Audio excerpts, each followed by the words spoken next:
이 시편을 지었던 다윗의 상황을 한마디로 표현하는 것은 13절에 있는 사망의 문, 나를 사망의 문에서 일으키시는 주여, The gate of death다, 죽음의 문이다 라고 하는 표현입니다. 그리고 지금 죽을 만한 고통 가운데 있는 겁니다. 지금 다윗이 편안 가운데 이 노래를 부르는 것이 아니라, 그런데도 불구하고 무엇이라고 지금 선언하느냐? 내가 전심으로 여호와께 감사할 것이며 주의 모든 기사를, wonders, 그러니까 어떤 홍해 사건 같은, 만나 사건 같은, 여리고 선거 같은 그런 원더, 놀라운 그것을 내가 다시금 전할 것입니다. 지금 상황은 어떤데요? 지옥의 문에 있는 것 같은, 이제 막 지옥 문으로 들어가는, 사망의 문으로 들어가는 것 같은 그러한 위기 가운데 있지만, 내가 어떻게 할 것입니다. 나는 주의 모든 기사를, 원더를 다시금 세상에 선포하게 될 것을 확신합니다. 지금 하나님 안에서 확신을 지니고 있는 겁니다. 2절 말씀에 내가 주를 기뻐하고 즐거워하며 지극히 높으신 주의 이름을 찬송하게 하실 것이다.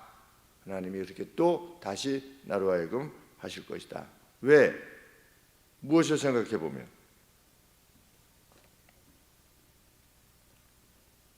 주께서 4절 말씀에 나의 의로움과 송사를 변호하셨으며, 언제? 과거에. 보좌에 앉으사 의롭게 심판하셨나이다. 회고하는 겁니다. 과거에 내가 골리앗에게 나가서 이렇게 던졌을 때 하나님이 이렇게 하셨고, 내가 아버지의 양을 지킬 때 사자를, 곰을, 이런 것들을 막 쫓아내셨던 그것을 회고하는 겁니다. 인생은 고난이 한 번만 오지 않고 마지막 죽는 순간까지 기도할 내용들이 계속 오지요. 그래서 그것이 들어주셨을 때는, 그 위기를 벗어나게 하셨을 때는 앞으로는 내가 어떤 일이 있어도 두려워하지 않을 것이다, 이런 생각을 하다가도 또 실제로 어떤 두려운 일이 오면 또 이렇게 힘들어하고 이렇게 하는데, 다윗은 이미 앞서서 그런 경험들이 개인적으로 많았다는 겁니다. 그것을 회고할 때 하나님이 또 이루시겠구나 라고 하는 확신을 가지고 있다는 겁니다. 저도 사역을 하면서 교회 내에 어떤 일들이 발생하고 또 넘어야 될 산이 있게 될 때, 과거 26년도 해주셨는데 이게 또 하나님이 새롭게 걱정을 하거나 두려워하면 아무것도 못합니다.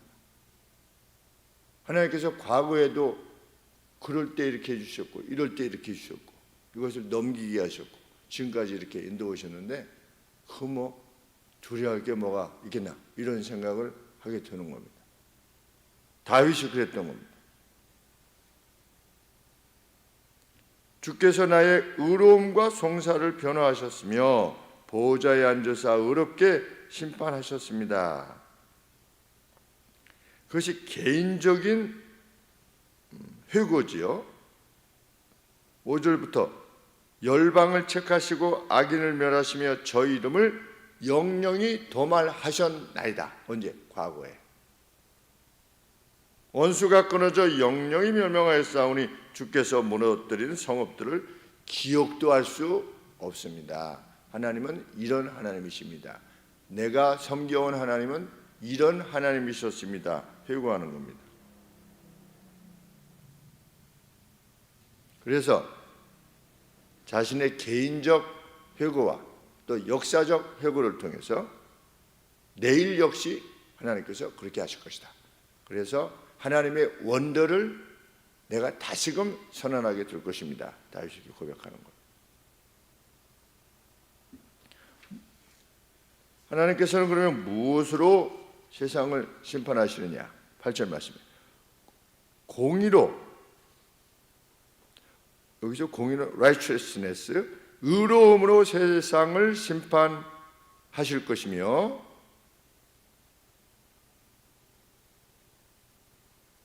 8절 말씀에 정직으로 만민에게 판단을 행하시리로다 이렇게 되어 있는데,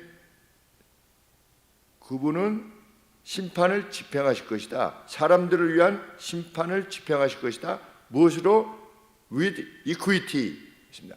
동일함으로, 이런 표현을 쓰셨습니다. 동일함으로. 우리가 이코르, 이코르라고 하지 않습니까? 같다라고 할 때. 그런데 하나님께서 무엇으로 세상을 심판하신다? 이퀄리티. 어떤 사람은 그냥 나쁜 일을 해도 봐주고, 어떤 사람은 선한 일을 해도 이렇게 별 대하시지 않고, 이것이 아니라 의로운 자는 늘 의롭게, 의로움과 일치되는 결론이 나오도록 하나님께서 이끄시는 분이시다. 이퀄리티, 동일함으로. 다른 성경 여러 표현들은 partiality, 하나님은 편애가 없으시다 라고 하는 표현.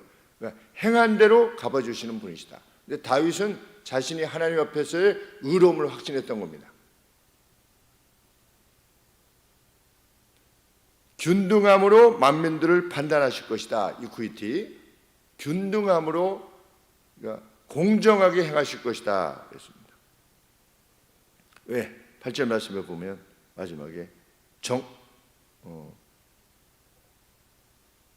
정직으로 만민에게 판단을 행하실 것이다. 그래서 여호와는 압제당하는 자의 산성이시오 환난 때의 산성이실 것이다. 이실 것이다. 또 그렇게 해주실 것이다.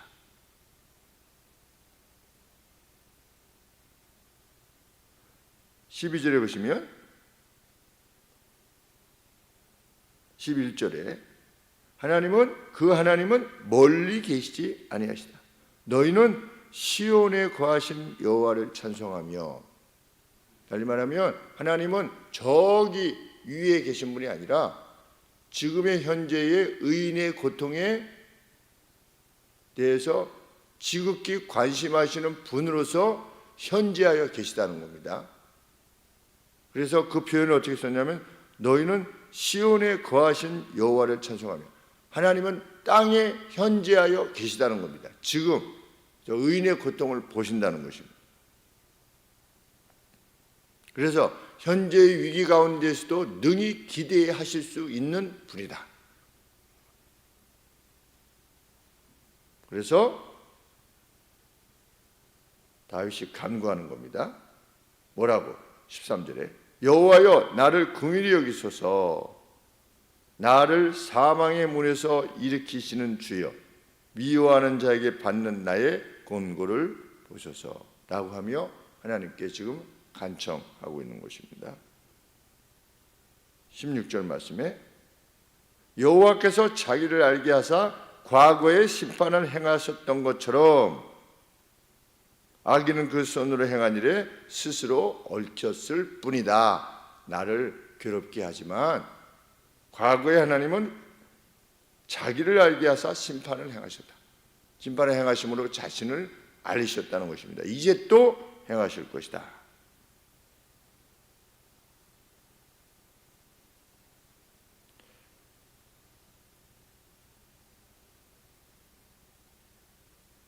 또 알리시라는 거죠.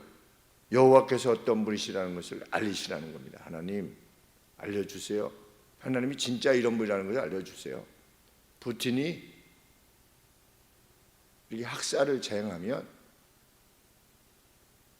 하나님이 알려주세요. 심판하는 자가 있다는 것을 세상에 알려주세요. 시진핑이가 십자가를 불태우고 교회를 폭파시키는 하나님께서 어떤 분이시라는 것을 알려주세요. 하나님. 그 대륙을 가지고 계시면서도 조그만 나라 그 대만 그걸 못 먹어가지고 그렇게 난리를 치면서 전쟁을 일으키겠다고 해가지고 대만에 사는 그 무수한 사람들 푸틴하고 다를 바가 없죠. 무슨 자국의 이익을 구한다고 그러면서 그 아래쪽 바다는 전부 다 자기 거라고 하지 않습니까? 땅 따먹기 식으로 여기 필리핀이 있고 뭐 대만이 있고 여기 뭐 베트남이 있고 그런데 이 바다가 이렇게 있는데 이거 전부 다 자기 거래잖아요. 중국이. 그래서 들어오면 다 가만두지 않겠다. 이런 자에게 바벨론의 느부갓네살이나 다를 바가 없습니다. 누가 있겠습니까? 그의 앞에 지금 세상에 하나님이 어떠하심을 드러내시옵소서.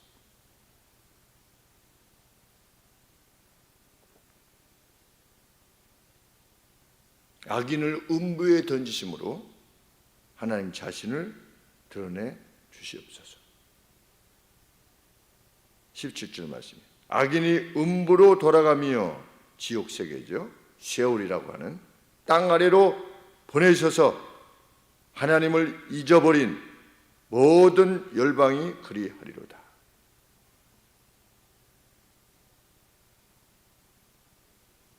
(19절) 말씀에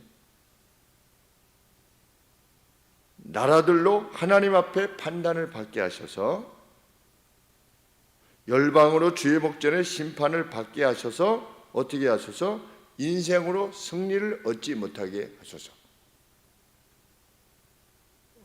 크게는 푸틴, 시진핑 이런 거지만 개인적으로는 악한 자들, 이 악한 자들이 승리를 얻지 못하게 하소서.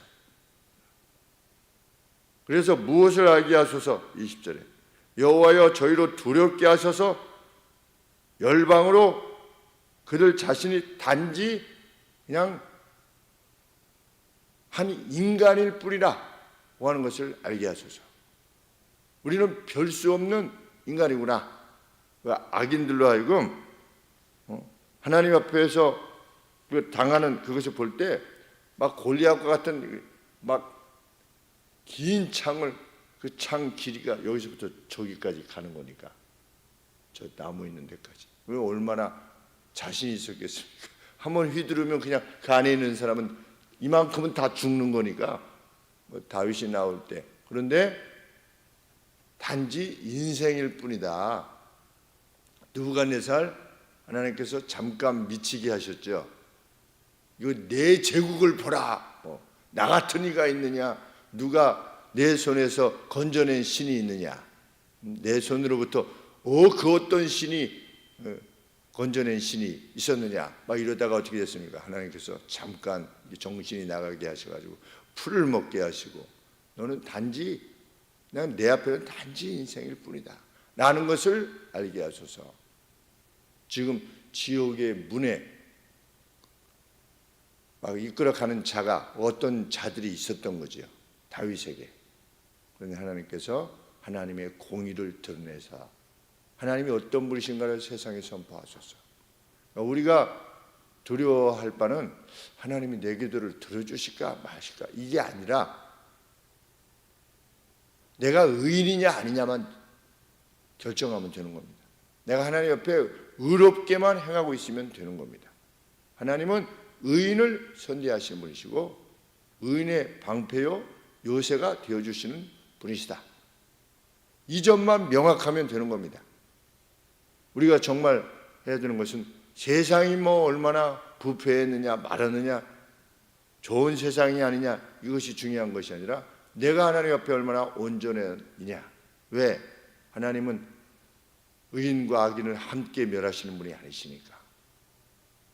방주가 그것을 드러내셨고 방주를 통해서 소돔과 고모라 가운데서 롯을 건져내심으로 하나님은 결코 악인과 의인을 함께 멸하시지 않는다. 이 사회가 아무리 악하게 된다 할지라도 하나님은 의인을 지키신다. 다윗의 시대만큼 이스라엘이 하나님을 멀리 떠난 때가 어디 있었겠습니까? 블레셋이 쳐들어오면 다 숨고 굴에 숨고 바위 뒤에 숨고 그저 그냥 졸렬한 자들로 가득 차고 아들이 또 모반을 일으키면 또 거기에 다 압살롬이 모반을 일으켰을 때 다 동조하고 이런 자들이었습니다. 다윗이 살아가던 시대가 뭐 오늘 시대와 다를 바가 없습니다. 그러나 하나님께서 그 다윗을 기름 부으시고 그의 의로움을 보시고 일생을 지키셨습니다. 잠깐 그가 밧세바 사건으로 인해서 하나님 앞에 범죄했음에도 불구하고 회개했을 때 그가 마지막 부른 찬양이 있지 않습니까? 여호와께 사랑을 받은 자다. 마지막 고백을 그렇게 남기고 갔습니다. 우리 일생을 또 그러한 고백을 남기며 가게 하시리라 믿습니다. 우리가 의인됨을 상실하지 않는다면, 선함과 사랑으로만 가득 차게 오늘을 살고자 한다면 하나님께서 그런 우리를 반드시 지키실 것이다. 하나님의 약속입니다. 기도하겠습니다. 하나님 아버지, 죽음의 문이라고 하는 표현이 마치 포로되어 끌려가서 이제 죽음의 구덩이에 던져지게 되는 그러한 과거 고대 시대의 포로됨을 생각하게 됩니다. 하나님, 그 가운데서도 하나님의 기준에 비추어 보아 의인이고자 했던 다윗에게는 두려움이 없었는 줄 압니다. 하나님 앞에 호소하며 또 하나님께서 하나님 자신의 이름을 드러내시라고 하는, 참 그것이 기도의 목적인 것처럼 저희들의 삶의 내용이 하나님께서는 이렇게 의롭고 선하신 분이시라고 하는 사실을 드러내는 것이 될 수 있도록 도와주옵소서. 예수님의 이름으로 기도합니다. 아멘.